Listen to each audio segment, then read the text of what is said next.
President Donald Trump played up the theatrics as he announced his plans to name a new Fed chief this week, setting up the big reveal during a week packed with market-moving information. Trump is leaning toward appointing Federal Reserve Governor Jerome Powell to be the next leader of the Fed, according to 3 people familiar with the matter. "People are anxiously awaiting my decision as to who the next head of the Fed will be," Trump said in an Instagram video Friday. "It will be a person who hopefully will do a fantastic job. And I have somebody very specific in mind." But the people familiar added a caveat, and a dash of drama, that's accompanied most of the administration's staffing and policy decisions. Trump's choice isn't final and he could change his mind at any time. Trump is also considering current Fed Chair Janet Yellen, Stanford University economist John Taylor and former Fed Governor Kevin Warsh. National Economic Council Director Gary Cohn had been considered, but Trump said he wants to keep him at the White House. Trump is poised to unveil his pick before departing for Hawaii on Friday. From there, he'll embark on an almost 2-week trip through Asia, his first as president, where he'll visit Japan, South Korea, China, Vietnam and the Philippines. His expected announcement also comes as Fed officials this week hold their second-to-last monetary policy meeting of the year. Policymakers are projected to keep their target rate for overnight bank lending in a range of 1% to 1.25% when their 2-day meeting concludes on Wednesday. Texas House Ways and Means Committee Chairman Kevin Brady plans to unveil Republicans' tax overhaul measure on Wednesday, triggering a mad dash before Thanksgiving, when both chambers hope to have their tax bills passed. The measure, which has been shaped mostly in secret, will be picked apart by lobbyists, Democrats and Republicans from high-tax states.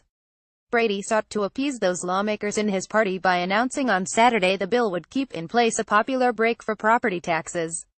That same day, a major home builders group said it opposed the plan after being told that the measure won't include a tax credit for mortgage interest.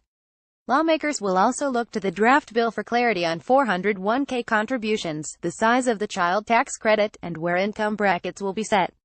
After the bill release, congressional leaders face a delicate balancing act if they want to reach their goal to complete tax overhaul this year.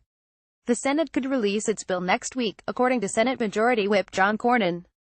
After both chambers pass their bills, the measures will need to be reconciled.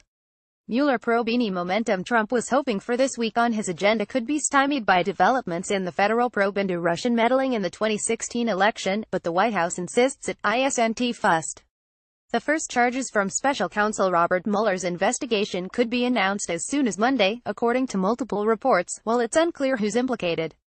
The probe hasn't been a major discussion point among Trump and his advisors, and there is zero anxiety about the reports, according to a White House official familiar with the process who wasn't authorized to speak about the matter.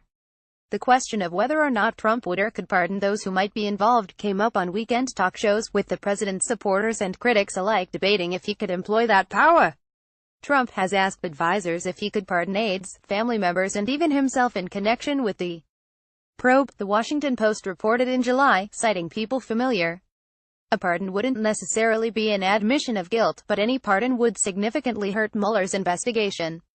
Other notable events. The Senate Foreign Relations Committee holds a hearing today with Defense Secretary Jim Mattis and Secretary of State Rex Tillerson to explore whether expanding U.S. operations to fight terrorism requires new congressional authorization for the use of military force. The recent deaths of 4 U.S. Special Operations troops in Niger has prompted lawmakers to revive efforts to update the existing law with a focus on terrorism rather than specific regions. General Counsel for social media companies Facebook Inc., Twitter Inc. and Alphabet Inc. as Google will testify in public hearings Wednesday before the House and Senate Intelligence Committees about Russian use of their platforms during the 2016 U.S. election. The Senate Banking, Housing and Urban Affairs Committee holds a confirmation hearing Wednesday on Scott Garrett, who's been tapped to head the Export-Import Bank, and other bank nominees. Garrett, a former New Jersey congressman who voted against renewing the bank's charter, has drawn scrutiny from the U.S. Chamber of Commerce and lobbyist groups. The Labor Department releases U.S. employment data for October on Friday at 8:30 am. U.S. employment probably increased by about 300,000 in October, while the jobless rate held at 4.2%. Economists project a rate more